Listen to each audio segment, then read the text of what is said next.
इसी साल the अनसिंक cable कहा जाने वाला जहाज़ टाइटैनिक अंटार्कटिक ओशियन में उतरा और अपने शान और शौकत के साथ आगे बढ़ता जा रहा था। पर किसे पता था ये कभी अपनी मंजिल पर पहुंच ही नहीं पाएगा। रात होने को थी, सूरज डूब रहा था और उस समय जहाज़ पे जो गार्ड्स थे उनके पास दूरबीन भी नहीं थी कि वो दूर तक देख सकें। उन्हें इस आइसबर्ग के बारे में तब पता चला जब वो इसके काफ़ी करीब थे। जहाज़ में हड़बड़ी मच गई और सब लोग इंजन को रिवर्स करने में लग गए।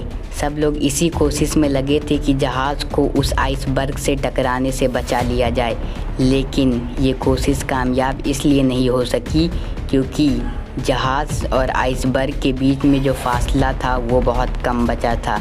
जहाज़ आइसबर्ग से टकरा गया और इतने बड़े आइसबर्ग से टकराने की वजह से जहाज़ में जो रैकेट्स थे वो प्रेशर की वजह से खुल गए और जहाज़ के नीचे हिस्से में पानी भरना शुरू हो गया।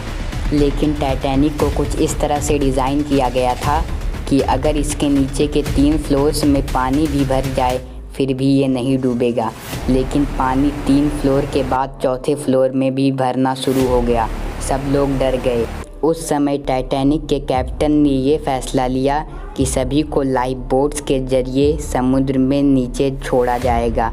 पूरे जहाज़ में कुल 32 लाइफ बोट्स की जगह थी, यानी 32 लाइफ बोट्स की जगह थी, लेकिन उस बोट में उस समय सिर्फ 20 लाइफ बोट्स ही रखी गई थी। सबसे पहले जो अमीर लोग थे यानी जिनके पास ज़्यादा पैसा था उनको लाइफ बोट्स में बैठाया गया।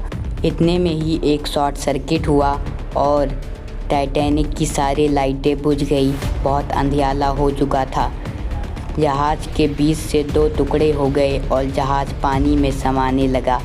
उस वक्त जहाज़ पे बचे आखिरी इंसान यानी जहाज़ के कैप्टन ने आखिरी बार उस जहाज़ को देखा और पानी में छलांग लगा दी।